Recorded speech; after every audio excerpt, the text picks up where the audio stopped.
Most people think fear is a reflex. They think when a shotgun gets racked back, you scream, you drop, or you run. But in the underworld, we know the truth. Silence is the loudest sound in the room. When 3 masked men stormed the busiest diner in Brooklyn on a rainy Tuesday, 40 people hit the floor. Only one person remained standing. She didn't have a weapon. She didn't have a badge. She just had a pot of coffee and a secret so dark it would bring the city's most ruthless Mafia don to his knees. This isn't a story about a hero. It's a story about a monster realizing he'd just met his match. The rain in Chicago doesn't wash the city clean. It just makes the grime slicker. It was 11:43 p.m. on a Tuesday, the kind of night where the streetlights hummed with a nervous energy. Julian Moretti sat in the back booth of the Midnight Fork, a diner that smelled of pine cleaner and stale grease. To the rest of the world, Julian was a logistics consultant. To the FBI, he was a ghost. To the families that ran the city, he was the architect. He didn't break thumbs. He broke infrastructures. He was the head of the Moretti crime family, a man who had inherited a kingdom of blood and turned it into an empire of silence. He was there for a meeting that hadn't happened yet. His second-in-command, Marcus, was late. Julian hated lateness. It showed a lack of discipline.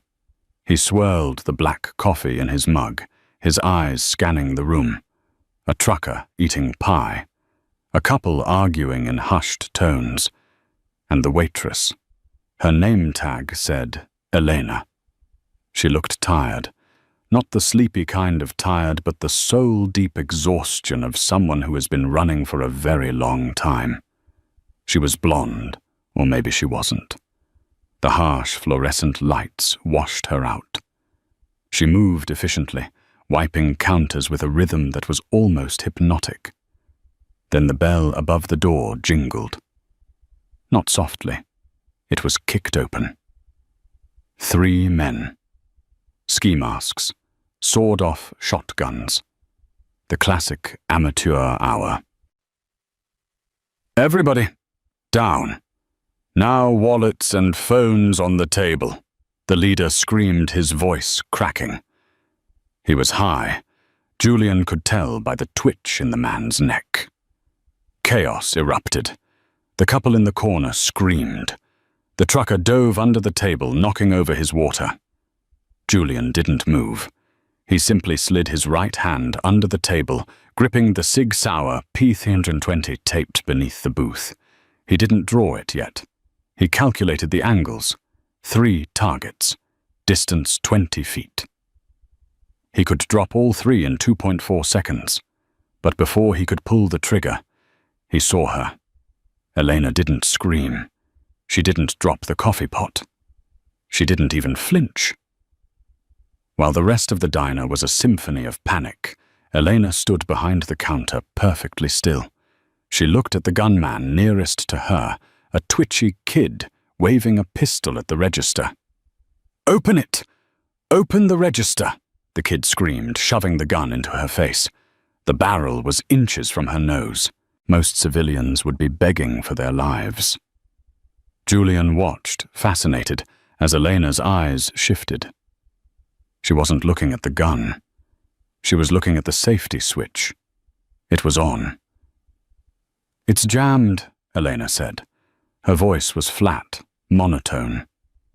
The gunman blinked. "What? The register?" She lied smoothly, her heart rate seemingly resting at 60 beats per minute. "It jams when it rains. The humidity makes the old keys stick. If you shoot me, nobody opens it, and the cops are already 3 minutes out because the silent alarm is automatic." It was a bluff. Julian knew it. The Midnight Fork didn't have a silent alarm. It was a dive. The gunman panicked, looking back at his leader. "Boss, she says." "Shut her up," the leader roared, racking his shotgun. The leader marched toward the counter. He raised the stock of the shotgun to pistol whip her. This was the moment. Julian tightened his grip on his weapon. He couldn't let a civilian die, not when he was sitting right there. But Elena moved. It wasn't a martial arts move. It wasn't flashy. It was barely a movement at all. As the stock came down, she simply shifted her weight 6 inches to the left. The wood slammed into the counter where her head had been a fraction of a second ago. In the same motion, she poured the pot of steaming hot coffee directly onto the leader's wrist. Not his face, but the wrist holding the trigger. The leader howled, dropping the gun. "Table 4!" Elena said, her voice cutting through the screams. Julian realized she was talking to him. She hadn't looked at him, but she knew he was the only one not hiding. "Table 4. Catch," she said. She kicked the shotgun across the linoleum floor. It spun perfectly, sliding under the booths and coming to a rest right at Julian's feet. Julian didn't pick it up. He didn't need to. The sound of sirens wailed in the distance, real sirens this time. The robbers, spooked by the burned leader, and the eerie calm of the waitress, scrambled. They grabbed the tip jar and ran out the door, leaving the shotgun behind. Silence returned to the diner. The couple was sobbing. The cook was peeking out from the kitchen. Elena picked up a rag. She wiped the spilled coffee off the counter. She didn't shake. She didn't cry. She walked over to Julian's table, picked up the shotgun from the floor, cracked the breech to unload it, and placed it on the table like it was a dirty plate. "Refill?" she asked, holding up the fresh pot. Julian stared at her. For the first time in 10 years, the architect was speechless. "Who are you?" he whispered. "I'm Eleanor," she said, pouring the black liquid into his cup. "And you owe me for the floor show. That'll be $5. She walked away, leaving the most dangerous man in Chicago wondering if he had just met the devil or an angel sent to bury him. 24 hours later, Julian was in his office at the top of the Millennium Tower. The city of Chicago sprawled beneath him, a grid of gold and black. "We found nothing," Marcus said, tossing a manila folder onto the mahogany desk. Julian spun his chair around. "Define nothing." "I mean nothing, boss. No social media, no credit history prior to 3 years ago, no high school yearbook photos. Elena Vance is a ghost. She appeared in Chicago 3 years ago, got a job at the diner, pays her rent in cash, and takes the bus. She has a library card and a gym membership, that's it." Julian opened the file. A blurry photo of her walking out of a grocery store. She looked ordinary. Boring, even.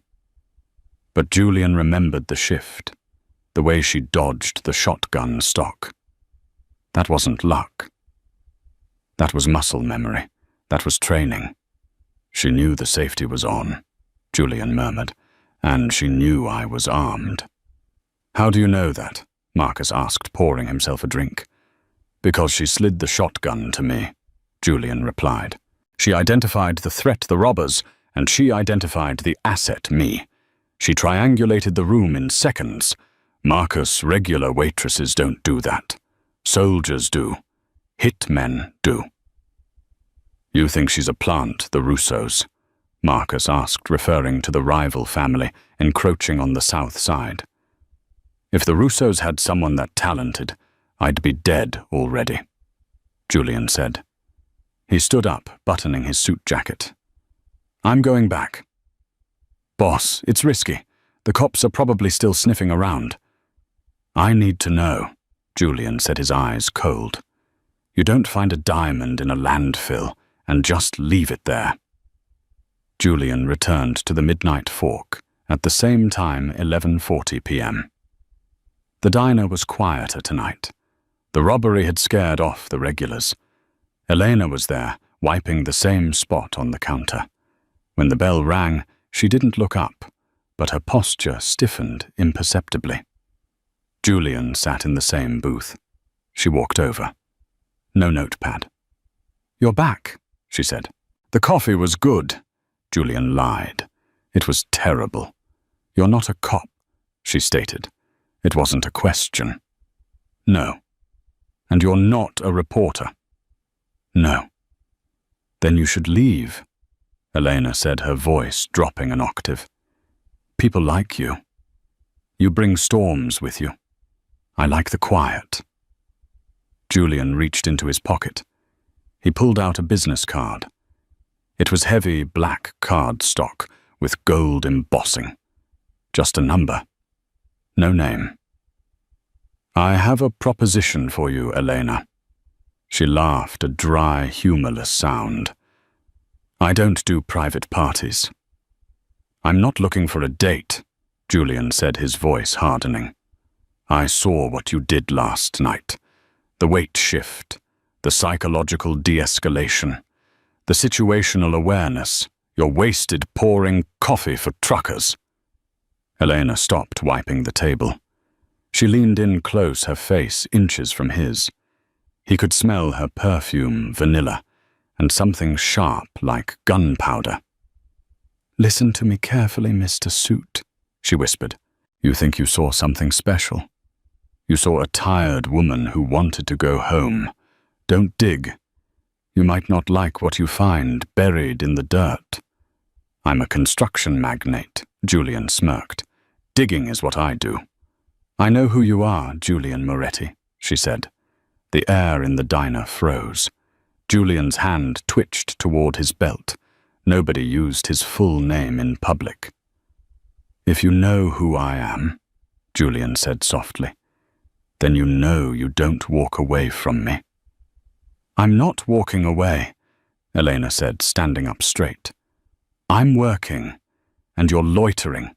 Buy a slice of pie or get out." Julian stared at her. The audacity. It was intoxicating. "Blueberry," he said. As she turned to cut the pie, the front window of the diner shattered. It wasn't a robbery this time. A Molotov cocktail sailed through the broken glass, smashing against the back wall. Flames erupted instantly, licking up the grease-stained wallpaper. "Out the back!" Julian shouted, vaulting over the table. He expected to have to drag her. He expected panic. Instead, as the fire alarm began to shriek, he saw Elena grab her coat and a distinct, heavy canvas bag from behind the counter. She didn't run away from the fire. She grabbed the fire extinguisher, sprayed a path to the kitchen, and kicked the back door open with a force that splintered the wood. They spilled out into the rainy alleyway. Black SUVs were screeching to a halt at both ends of the alley.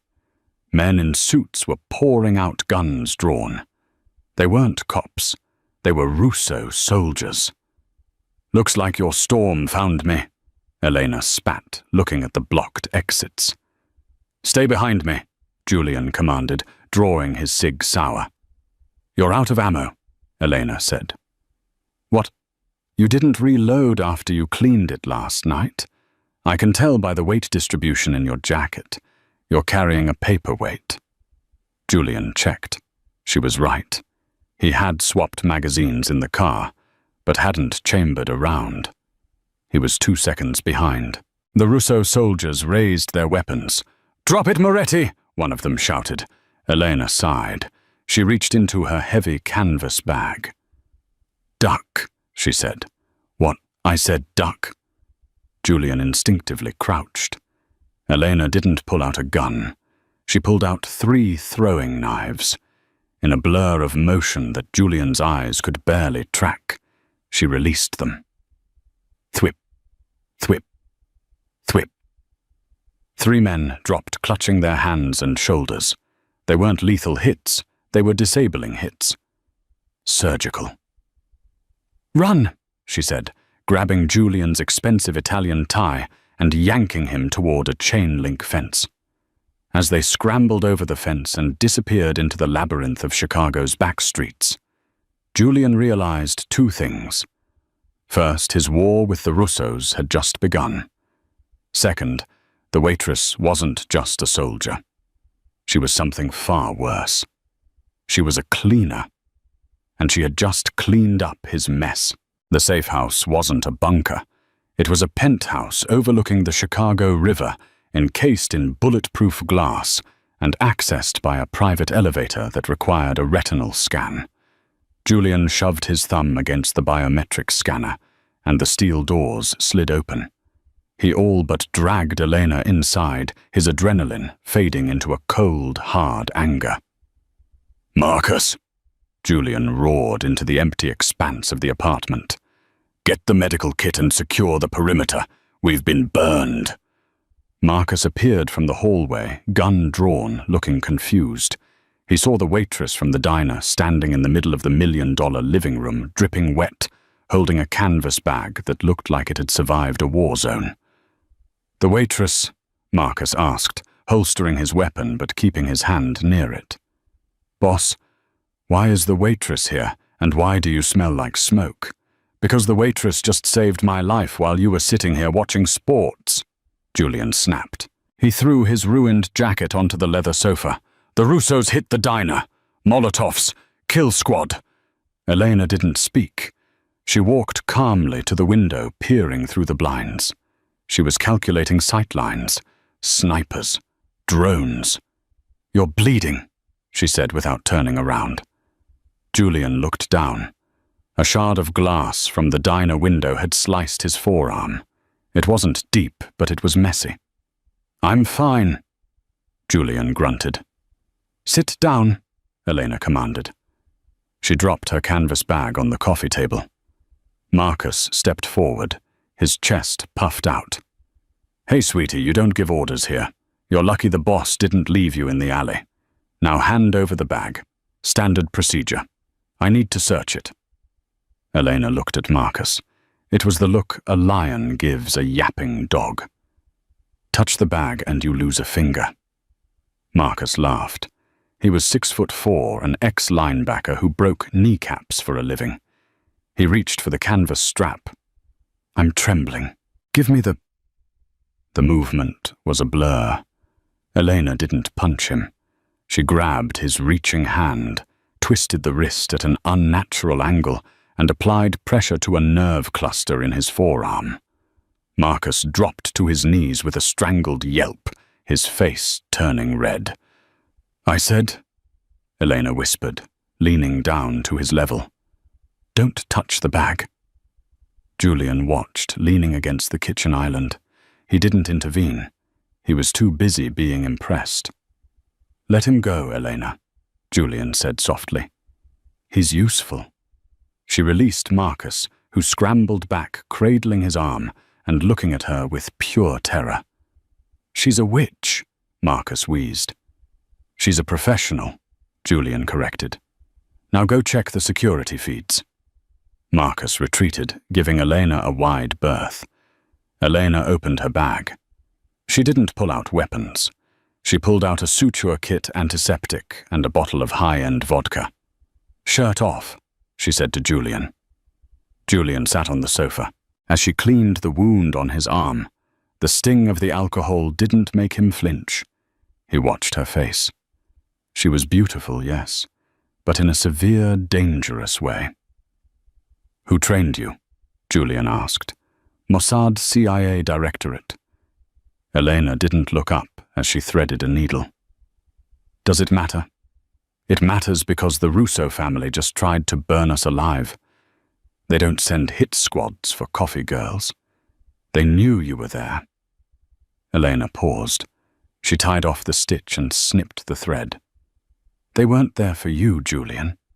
They were there for me." The silence in the room was heavy. "Why?" Julian asked.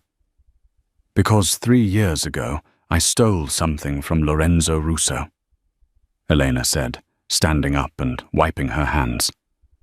"Something worth more than money.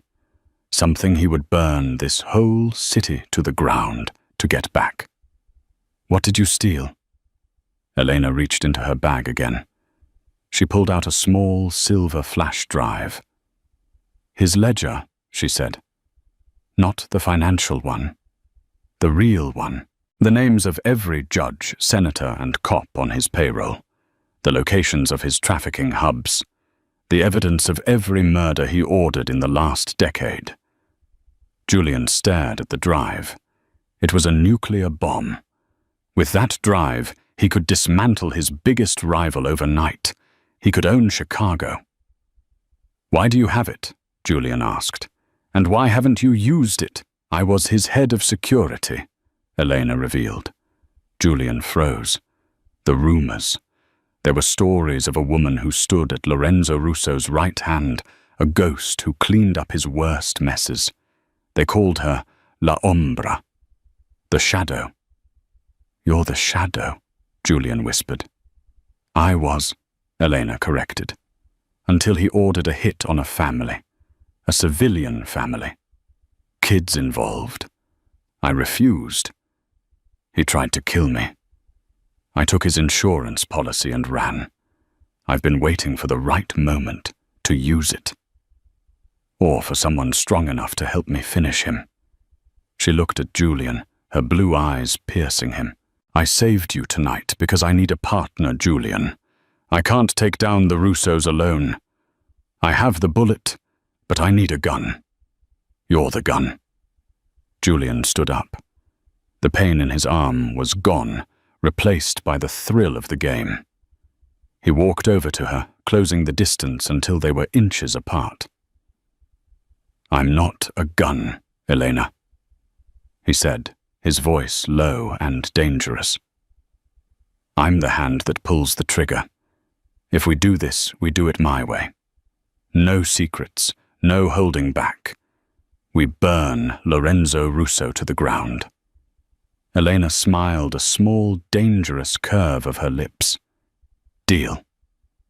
"But first," Julian said, looking at her diner uniform stained with soot and coffee, "we need to get you something to wear. Tomorrow night is the Sapphire Gala. Lorenzo will be there, and we're going to walk in through the front door." The Sapphire Gala was the kind of event where champagne cost more than a car, and the smiles were sharper than knives. The ballroom of the Drake Hotel was filled with Chicago's elite politicians, CEOs, and the mobsters who owned them. Julian Moretti entered the room in a tuxedo that fit him like a second skin. But nobody was looking at him. Every eye was on the woman on his arm. Elena. Gone was the tired waitress in the polyester uniform. In her place was a vision. She wore a floor-length gown of emerald green silk, backless, that clung to her athletic frame. Her hair was swept up, revealing the elegant curve of her neck. She didn't walk.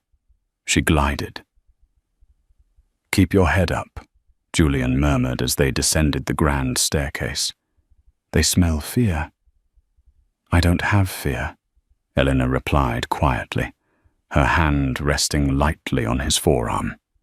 "I have a Sig Sauer strapped to my thigh under this dress." "Good girl." They moved through the crowd. The tension was palpable. Everyone knew the Morettis and the Russos were on the brink of war. For Julian to show up here was a provocation. "Well, well, if it isn't the garbage man," a shrill voice cut through the hum of conversation. Julian stopped. Blocking their path was Clarissa Van Doren, the daughter of a corrupt senator, and a woman who thought her money made her royalty. She was holding a glass of red wine, looking at Elena with open disdain. "And who is this?" Clarissa sneered, looking Elena up and down. "I didn't know you were hiring escorts now, Julian. Or did you pick her up from a shelter?" A circle formed around them. The room went quiet. This was the social execution everyone lived for. Elena smiled. It was the same calm smile she wore when the shotgun was in her face. "I'm Elena," she said politely. "Elena," Clarissa mocked. "Just Elena." "Name, let me guess. You're aspiring. An aspiring actress, model. Let me give you some advice, honey. You don't belong here. This silk. It looks cheap on you. You have the hands of a worker. Clarissa accidentally tilted her glass. Red wine splashed onto the skirt of Elena's emerald dress. The crowd gasped. Julian stepped forward, his eyes flashing with fury. But Elena stopped him with a touch. Elena looked down at the stain, then back at Clarissa. "You're right, Clarissa," Elena said, her voice projecting clearly across the silent room. "I do have the hands of a worker. These hands have worked harder in a day than you have in your entire life." She stepped closer to the socialite. "And regarding the wine," Eleanor continued, sniffing the air, "it's a 2018 Bordeaux blend, heavy on the Merlot. Decent, but hardly worth ruining a dress over. However, since we're critiquing appearances, that diamond on your neck..." Elena pointed to the massive pendant Clarissa was wearing. "It's a cubic zirconium composite, high quality, likely from the Antwerp labs, but fake. The refraction index is off. I assume Daddy's campaign funds are running low." Clarissa turned pale. She clutched the necklace. "You lie. This is real." And Elena switched effortlessly into flawless French. "Votre accent est atroce, chérie. Si vous voulez insulter les gens en français, apprenez d'abord la grammaire. Your accent is atrocious, darling. If you want to insult people in French, learn grammar first." Clarissa, who prided herself on her Parisian education, turned a deep shade of crimson. The Senator Clarissa's father stepped in, looking mortified. "Clarissa, that's enough. Go to the car." Clarissa fled, tears in her eyes. The crowd murmured, impressed. The escort had just verbally decapitated the meanest girl in Chicago. "Remind me never to piss you off in French," Julian whispered, guiding her away. "I speak 4 languages," Elena said. "It helps when you're negotiating with international smugglers." Suddenly the crowd parted like the Red Sea. Lorenzo Russo stood at the other end of the ballroom. He was a small man, with eyes like a shark. He was surrounded by 4 bodyguards. He saw Julian. He smiled. Then his gaze shifted to Elena. The smile vanished. The glass in his hand shattered, cutting his palm. "You," Lorenzo whispered. Elena didn't flinch. She stared directly at the man who had hunted her for 3 years. She raised her champagne glass in a mock toast. Lorenzo marched toward them, ignoring his bleeding hand. His bodyguards scrambled to keep up. "You have some nerve, Julian," Lorenzo spat, stopping 3 feet away. "Bringing a thief into my house." "This isn't your house, Lorenzo," Julian said calmly. "It's a hotel, and Elena is with me." "She's dead property," Lorenzo hissed, his eyes locked on Elena. "You think you can hide behind him, Ombra? I made you. I can unmake you." "You tried last night," Elena said, her voice ice cold. "You missed. You're getting sloppy, Lorenzo. Old age." Lorenzo lunged. Julian stepped in between them, his chest bumping Lorenzo's. "Touch her," Julian said, his voice a low rumble that vibrated in the air. "And I will carve you up right here in front of the senator, the mayor, and your mother." The bodyguards reached for their jackets. Julian's security team, led by Marcus, materialized from the crowd guns visible under their coats. It was a standoff in the middle of a black tie gala. Lorenzo laughed a dry, rattling sound. He stepped back. "Enjoy the party, Julian," Lorenzo said, wiping his bloody hand on a napkin. "Enjoy the girl, because by sunrise you'll both be dog food. You have something that belongs to me, and I'm coming to take it." "Come and try," Julian challenged. Lorenzo turned and walked away. "We need to leave," Elena said instantly. "Now!" Why, we won, Julian said. No. Elena said, her eyes scanning the exits. He didn't threaten us. He stalled us. He wasn't looking at me. He was looking at his watch. As if on cue, the lights in the ballroom flickered and died. Total darkness. Down! Elena screamed. Gunfire erupted from the balcony above. The ballroom turned into a slaughterhouse of panic. Screams, shattering glass, and the strobe light flashes of muzzle fire from the balcony. Julian didn't think. He reacted. He tackled Elena, covering her body with his own, as bullets chewed up the parquet floor where they had been standing seconds ago. "Service exit kitchen!" Julian shouted over the noise. Marcus and his team returned fire, suppressing the shooters on the balcony. "Go, go, go!" Marcus yelled, waving Julian toward the swinging kitchen doors. Julian and Elena scrambled on hands and knees, shards of glass slicing into their palms. They burst into the kitchen. Chefs were cowering under stainless steel tables. "The back alley is compromised," Elena said, hiking up her dress to retrieve the Sig Sauer from her thigh holster. "Lorenzo's standard play. Hammer and anvil. Shooters inside flush the target out. Heavy hitters outside wait for the kill. We go up," Julian decided. "Roof, helicopter." They sprinted for the service elevator. Julian punched the button for the roof. The doors slid shut just as 3 men with submachine guns burst into the kitchen. Bullets pinged off the closing steel doors. "That was too close." Julian exhaled, checking his own weapon. He looked at Elena. She was calm. Too calm. "Elena, are you hit?" "No," she said. She was staring at the floor numbers ticking up. "Lorenzo is desperate," Julian said. "He fired into a crowd of civilians. He's finished. Once we release that drive, he's done." "Julian," Elena said softly, "the drive isn't encrypted." "What?" "The flash drive. It doesn't have a password. You can upload it the second we get a signal." "Good. Then tonight ends with his arrest." The elevator dinged. Roof level.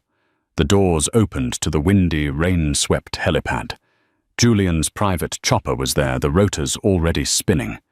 The pilot was waving them over. They ran across the wet concrete heads ducked against the rotor wash. Julian opened the cabin door and helped Elena in. He climbed in after her. "Get us out of here," Julian yelled to the pilot. The chopper lifted off, banking sharp over the Chicago skyline. The city lights were a blur below them. Julian leaned back, adrenaline crashing. He looked at Elena. She was staring out the window, her expression unreadable. "We made it," Julian said, reaching for her hand. She pulled her hand away. "Julian," she said, her voice shaking for the first time. "I need to tell you something." "It can wait," Julian said. "We're safe." "No, it can't." She turned to him. Her eyes were filled with tears. "The robbery at the diner. It wasn't the first time I saw you." Julian frowned. "What do you mean? 3 years ago, when I left Lorenzo, I didn't just leave. I made a deal to buy my freedom." Julian felt a cold pit form in his stomach. "What kind of deal?" "Lorenzo told me I could walk away if I did one last job, one final hit." She reached into her dress and pulled out a photo. It was crinkled and old. She handed it to Julian. It was a photo of Julian taken 3 years ago, walking out of his office.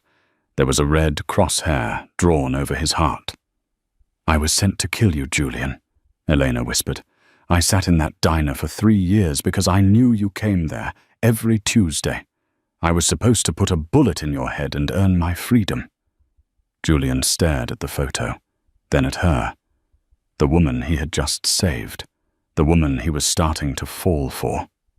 "You were the hitman," Julian said, his voice devoid of emotion. Yes. Why didn't you do it? Because I watched you, she said. I saw how you treated people. I saw that you weren't like Lorenzo. You had honor. And I couldn't do it. So I stayed. I watched over you. I became your shadow without you knowing. Julian's hand moved to his gun. Is this a trap, Elena? Are you leading me to a slaughter right now? No, she cried. I'm telling you because I can't lie to you anymore. Lorenzo knows I didn't take the shot. That's why he wants us both dead. He thinks we're conspiring. Julian looked at the pilot.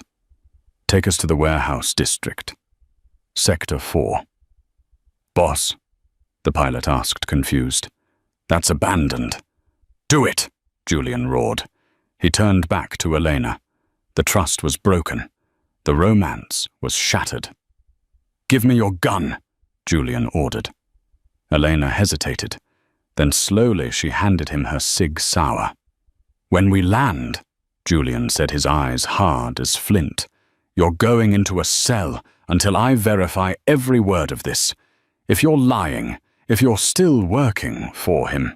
I'm not, she pleaded. We'll see.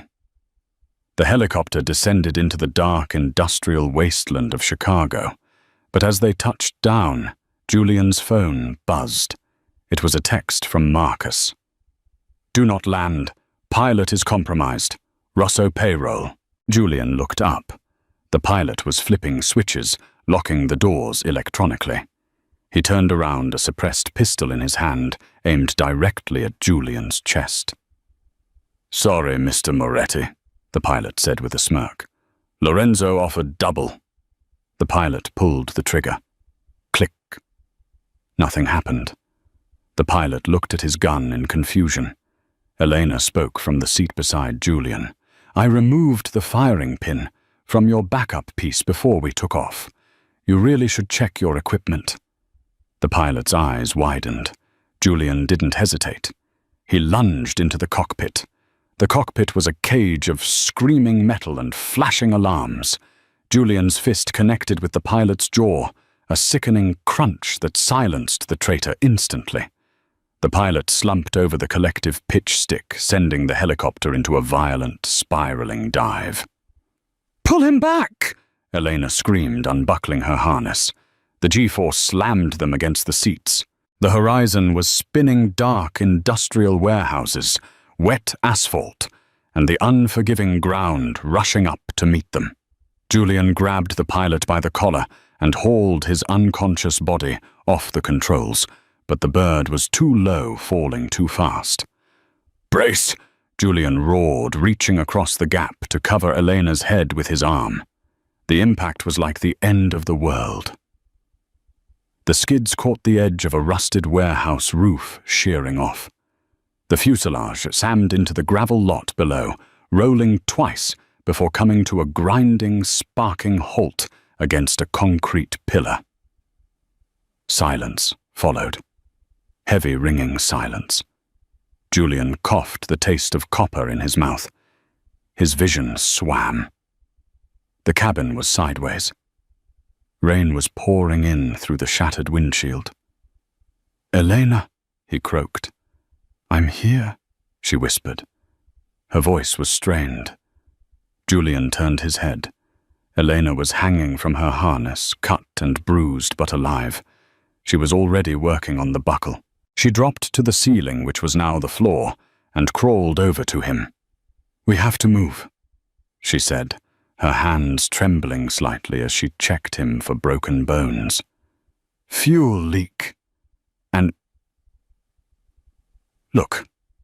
Julian looked through the spider-webbed glass. Headlights. Dozens of them. Black SUVs were circling the crash site like vultures. Men were getting out, armed men. In the center of the formation stood a familiar figure holding a cane. Lorenzo Russo. He was waiting for the drop, Julian realized, wincing as he unbuckled. His ribs were definitely cracked.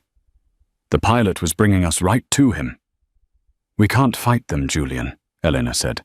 We have one gun, 3 bullets. There are 30 of them. Julian looked at her. In the dim light of the dashboard, with blood on her forehead and her dress torn, she looked fierce and terrified. Not for herself, but for him. You said you were sent to kill me, Julian said, his voice rough. Why didn't you let me die just now? You could have bailed out. Elena gripped his face with both hands, forcing him to look at her. Because I don't want freedom if it means living in a world without you. I didn't take the shot 3 years ago because I fell in love with you, Julian. I watched you from that counter every Tuesday for 1,000 days. I cleaned up your messes from the shadows because I couldn't stand the thought of anyone hurting you. She kissed him. It tasted of blood and rain and desperation. If we die tonight, she whispered against his lips, I need you to know that. I am yours. I have always been yours. Julian looked at her, the anger washing away, replaced by a fierce, burning resolve. He reached into his tuxedo jacket and pulled out the silver flash drive, the evidence that could bury Russo. We aren't dying tonight, Julian said. Do you trust me? With my life. Then we have to play a game, Julian said, handing her the empty gun. A dangerous one. Outside, the voice of Lorenzo Russo boomed over a megaphone. Come out, Julian. It's over. The architect have fallen. Come out and die like a man, or I'll burn that wreck with you inside. Julian kicked the door open. He stumbled out into the rain, his hands raised. Hold for you, Lorenzo shouted, laughing. Look at him, the king of Chicago crawling out of the garbage. Julian limped forward. He looked defeated, broken. You win, Lorenzo, Julian shouted over the rain. You win. Where is the girl? Lorenzo demanded. Dead, Julian lied. Crash killed her. Lorenzo sneered. Pity. I wanted to kill her myself. Now, give me the drive, Julian. Give it to me, and I might let you live long enough to watch me take your city. Julian reached into his pocket. He pulled out the silver drive. He held it up the metal, glinting in the headlights. Come and get it, Julian said. Lorenzo signaled his men. 2 guards approached Julian, weapons trained on his chest. They snatched the drive and brought it to Lorenzo. Lorenzo plugged it into a ruggedized military tablet his assistant was holding. He waited for the files to load. He smiled. Everything, Lorenzo breathed, scrolling through the files. Every bribe, every body. It's all here. He looked up at Julian, his eyes manic with triumph. You kept good records, Ombra, but you forgot one thing. Evidence only matters if there's someone left to see it. Lorenzo pulled a gold-plated revolver from his coat. He aimed it at Julian's head. Goodbye, architect. Click. The hammer fell on an empty chamber. Lorenzo frowned. He pulled the trigger again. Click. What so is this? Lorenzo screamed, looking at the gun. It's called the long game, Lorenzo. A female voice cut through the darkness. Elena stepped out from the wreckage. She wasn't dead, and she wasn't holding a gun. She was holding a cell phone. While you were gloating, Elena said, her voice steady and loud, you plugged that drive into a device connected to the 4G network. So what? Lorenzo spat. That drive wasn't just storage, Elena explained, walking to stand beside Julian. It was a trigger. The moment you accessed the files, it automatically uploaded them. Not to the police, to the server of every major news network in America. CNN, Fox, BBC. They just got a live feed of your ledger. Lorenzo's face went white. You're lying. Check your phone, Julian said, crossing his arms. The pain in his ribs seemed to vanish. Lorenzo's men started checking their phones. Murmurs of panic rippled through the ranks. "Boss," one of the guards said, his voice trembling. "It's on the news, right now. They're showing the photos, the invoices with your signature. They're calling it the Russo leaks." In the distance, the wail of sirens began. Not one or two sirens. A chorus. The entire Chicago PD, the FBI, and probably the National Guard were descending on the industrial district. "Kill them!" Lorenzo shrieked, pointing his useless gold gun at Julian. "Kill them all!" But his men didn't shoot. They looked at the sirens. They looked at the news reports on their phones. They looked at the falling empire. "It's over, Lorenzo," the head guard said. He dropped his rifle. "I'm not going to prison for a dead man." One by one, the Russo soldiers dropped their weapons. They ran into the night, fleeing the sinking ship. Lorenzo stood alone in the rain, holding a tablet that contained his own destruction. Julian walked up to him. He didn't hit him. He didn't need to. He simply took the tablet from Lorenzo's shaking hands. "The waitress says hello," Julian whispered. Then the police floodlights swept over the lot, blinding them. 6 months later. The rain in Chicago was different now. It didn't smell like rust and old pennies anymore. It smelled like wet pavement and new beginnings. The Midnight Fork was still standing on the corner of 5th and Main, but it was no longer the greasy spoon where truck drivers stopped for a $3 slice of pie. The neon sign that used to flicker ominously had been replaced by a tasteful static glow. The windows were bulletproof, tinted against the prying eyes of the paparazzi. The "Closed for private event" sign hung permanently on the door. Inside the transformation was absolute. Julian Moretti had bought the building 2 days after the crash. He hadn't demolished it. He had enshrined it. The cracked linoleum was replaced with imported Italian marble. The flickering fluorescent tubes were gone, replaced by warm amber pendant lights. But he had kept one thing exactly the same, booth 4. The table where he had first seen her. The table where she had slid him a shotgun and stolen his heart. Julian sat there now, nursing an espresso. He wasn't wearing his usual tactical gear or the heavy trench coats that hid a shoulder holster. He was wearing a navy cashmere sweater and reading the Wall Street Journal.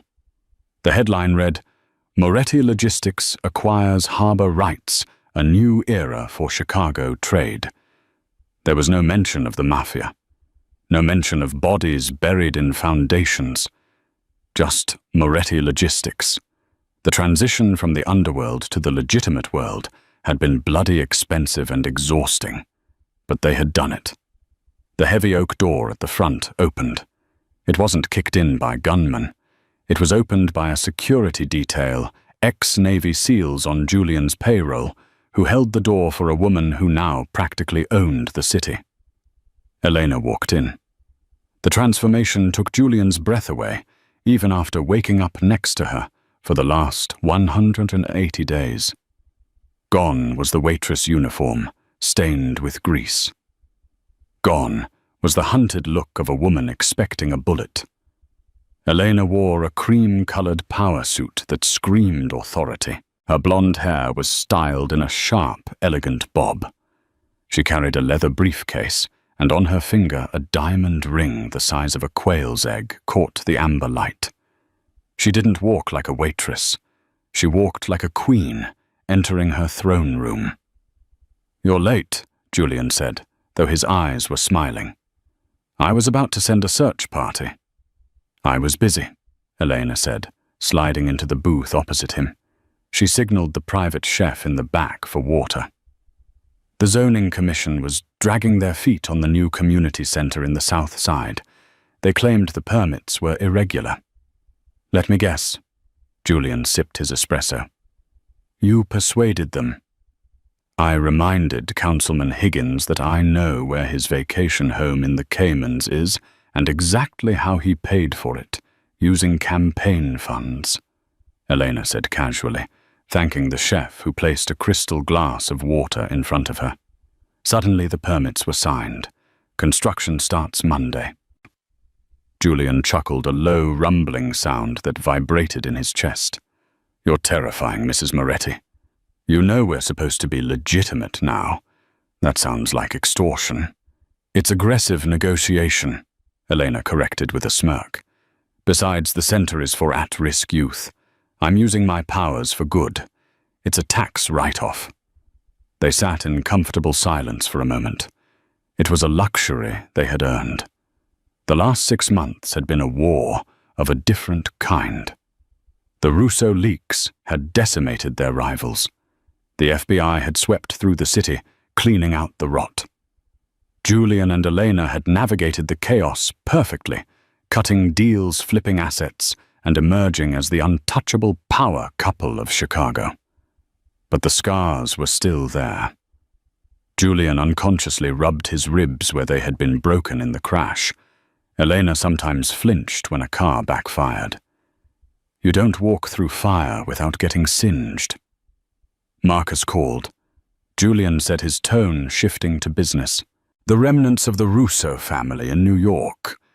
They tried to make a move on our shipping containers in Jersey. Elena's eyes sharpened. The shadow wasn't gone. She was just dormant. Do I need to fly to New York? No. Julian shook his head. Marcus handled it. He sent them the security footage of what you did to their boss in the diner. Just the video file. No message. They withdrew within the hour. Smart. Elena nodded. Fear is a better currency than gold. It lasts longer. We're safe, Elena, Julian said softly, reaching across the marble table to cover her hand with his. I promised you. No more running. No more looking over your shoulder. We own the board now. Elena looked at him. She looked at the man who had been a target, then a partner, and now her husband. She thought about the 3 years she spent watching him from behind the counter, forcing herself not to love him because she was supposed to kill him. I don't miss the adrenaline, she admitted, turning her hand to interlace her fingers with his. I don't miss the silence of an empty apartment. But I worry. About what? About what comes next, Elena said. We've conquered the enemies. We've built the business. We have the money, the power, the respect. But what is it all for Julian? Who do we leave it to? A trust fund? The state? Julian frowned. It was a question he had avoided.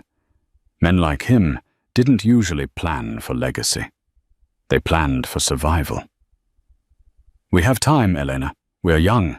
We have the world to explore first. Paris, Tokyo, Rome.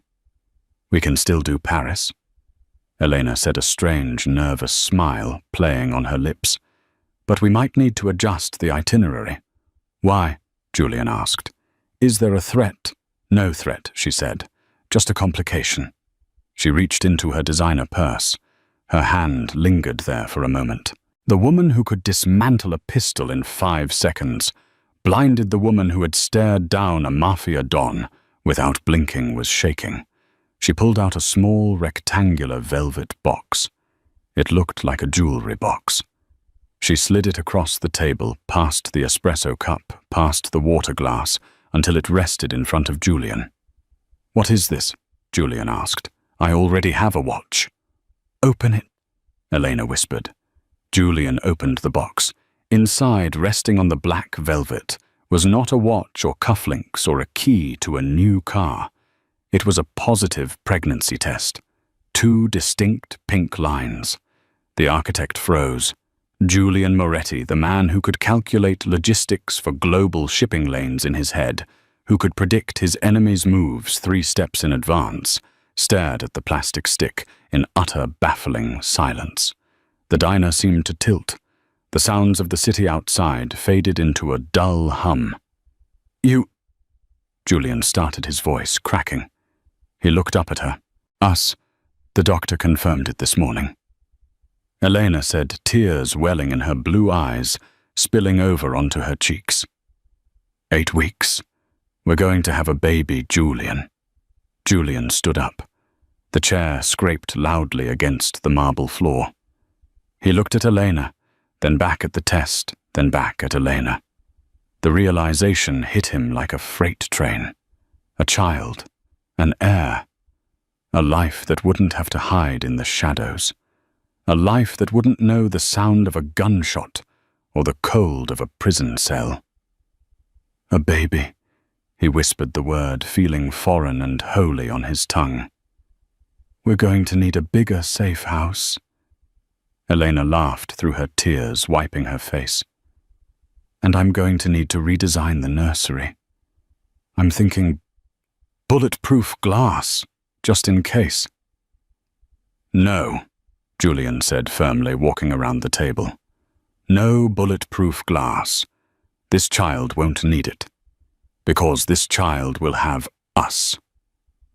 He pulled Elena to her feet and crushed her into a hug, lifting her off the ground. For the first time in his life, the weight on his shoulders wasn't the burden of a crime family or the guilt of the past. It was the weight of the future. And it was light. He set her down and cupped her face, kissing her deeply. It wasn't a desperate kiss in the rain after a crash. It was a promise. "You realize what this means," Julian said, resting his forehead against hers. "That I get fat, and you have to do all the late-night feedings," Elena teased. "It means we won," Julian said fiercely. "Lorenzo wanted to end our line. He wanted to wipe us out. But we're still here. And now there will be more of us. This is the real victory, Elena. Creating something that outlasts the darkness." Elena smiled, resting her hand on her stomach. "The architect and the shadow. I wonder what kind of kid we'll make." "A troublemaker." Julian laughed. "Definitely a troublemaker." He looked out the window at the Chicago skyline. The city lights were twinkling in the twilight. It was his city. But looking back at his wife, he realized the city was just concrete and steel. His world was standing right in front of him. "Come on," Julian said, grabbing his coat. "Let's go home." "Home," Elena repeated. They walked out of the diner hand in hand. The security team fell into formation, but they kept their distance. The couple didn't look like they needed protection. They looked invincible. The waitress who stayed calm during a robbery had stunned the world with her composure. She had saved the Mafia boss. She had destroyed an empire.